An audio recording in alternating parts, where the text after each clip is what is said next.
के दायरे के बाहर जाकर यदि अगर वो कुछ करते हैं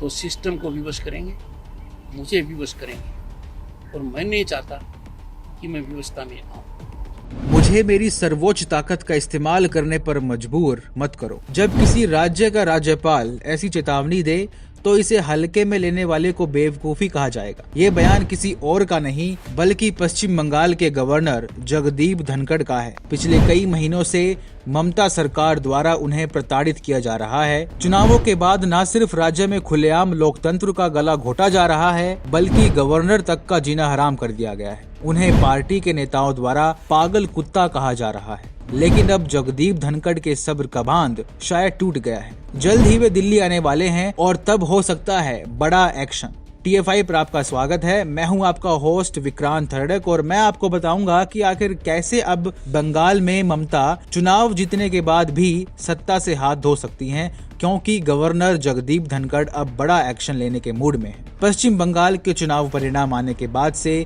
हिंसा का दौर अभी भी थमा नहीं है। इसी के मद्देनजर पश्चिम बंगाल भाजपा नेता शुवेंदु अधिकारी ने 50 विधायकों के साथ सोमवार को एक ज्ञापन सौंपने के लिए पश्चिम बंगाल के राज्यपाल जगदीप धनखड़ से मुलाकात की। इस मुलाकात के बाद राज्यपाल ने संवाददाताओं से बातचीत की और ऐसा बयान दिया जो ममता बनर्जी के लिए चेतावनी से कम नहीं है। ऐसा लगता है कि अब हिंसा पर ममता बनर्जी की चुप्पी ने राज्यपाल जगदीप धनखड़ के धैर्य का बांध तोड़ दिया है।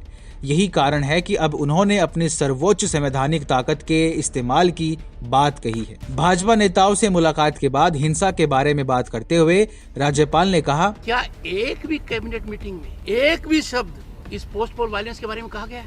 क्या मुख्यमंत्री का कोई बयान आया है? इतनी बड़ी त्रासदी है, क्या कहीं दौरा किया मुख्यमंत्री ने, मंत्रियों ने, अधिकारियों ने?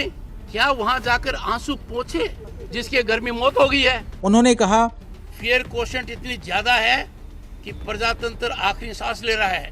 And where head is held high, how can head be held high? मेरी गुजारिश रहेगी हर प्रबुद्धजन से, हर सरकारी कर्मचारी से, सरकार में बैठे लोगों से, माननीय मुख्यमंत्री जी से मैं मानकर चलता हूँ माननीय मुख्यमंत्री जरूर आवश्यक कदम उठाएंगे।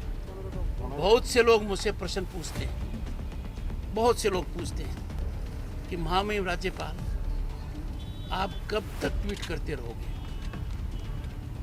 कब तक आप गुजारिश करते रहोगे, कब तक आप इंतजार करते रहोगे, कब तक इस उजाड़ को देखते रहोगे, कब तक इस अत्याचार को बर्दाश्त करते रहोगे? मेरा प्रयास जारी है।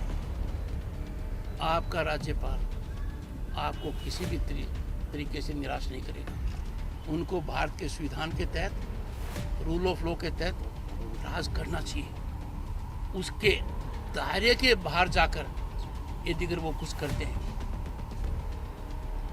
तो सिस्टम को विवश करेंगे, मुझे विवश करेंगे और मैं नहीं चाहता कि मैं विवशता में आऊं।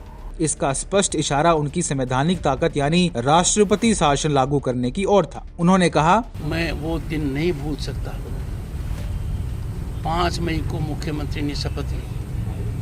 शपथ के दौरान मैंने उनको आगाह किया कि बंगाल रक्त रंजित हो रहा है, आप कदम उठाइए। नहीं उठाया। 17 मई का वो दिन है जिसे भारत का संविधान कलंकित हुआ है। माननीय मुख्यमंत्री जिन्होंने शपथ ले रखी है, वो मुख्यमंत्री वहाँ 6 घंटे तक रहे। ऐसा पद पर बैठा हुआ व्यक्ति ये आचरण करे?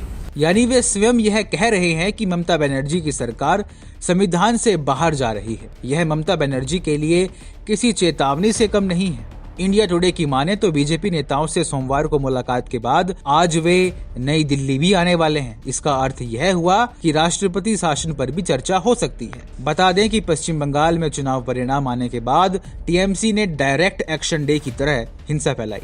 भाजपा कार्यालयों में तोड़फोड़, भाजपा कार्यकर्ताओं पर हमले, उनके घरों में आगजनी, हत्या का सिलसिला अभी भी थमा नहीं। वैसे तो यह सब चुनाव से पहले से ही हो रहा था, लेकिन चुनाव परिणाम घोषित होने के बाद ऐसा लग रहा है जैसे तृणमूल कार्यकर्ताओं को बंगाल में हिंसा करने की खुली छूट सी मिल गई हो। क्या कांग्रेस, क्या लेफ्ट, सभी के कार्यकर्ताओं को निशाना बनाया गया।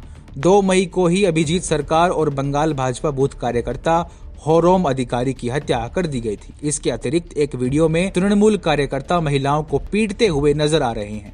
यहाँ तक कि तृणमूल कार्यकर्ताओं पर 2 महिला पोलिंग एजेंट्स के सामूहिक बलात्कार के आरोप भी लग चुके हैं।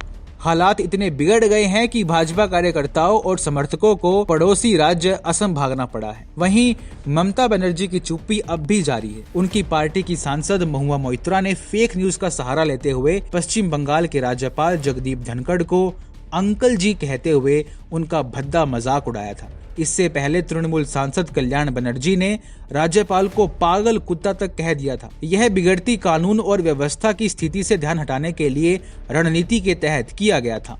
ममता बनर्जी अपने खिलाफ उठने वाली हर आवाज को दबा देना चाहती हैं। ममता लोकतंत्र को तो लगभग खत्म कर ही चुकी हैं। अब वे लोकतंत्र की मूल भावनाओं, सिद्धांतों तक का लिहाज नहीं कर रही हैं।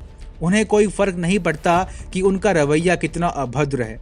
ममता इस बेशर्मी से लोकतांत्रिक मूल्यों को दरकिनार इसलिए कर पा रही हैं क्योंकि उन्हें पता है कि मेन स्ट्रीम मीडिया और वामपंथी उदारवादी इकोसिस्टम कभी भी उनसे सवाल नहीं करेगा। तृणमूल ने बंगाल का ये हाल बना दिया है कि राज्यपाल को खुलेआम राज्य छोड़ने की धमकी दी जा रही है। जब वे दंगा पीड़ित हिंदुओं से मिलने जा रहे हैं तो उनका रास्ता रोका जा रहा है। पीड़ित हिंदुओं का हाल पूछने पर उन्हें काले झंडे दिखाए जा रहे हैं। परंतु अब राज्यपाल के सब्र का बांध टूट चुका है और जल्द ही हमें उनकी तरफ से राष्ट्रपति शासन जैसा एक बड़ा एक्शन देखने को मिल सकता है।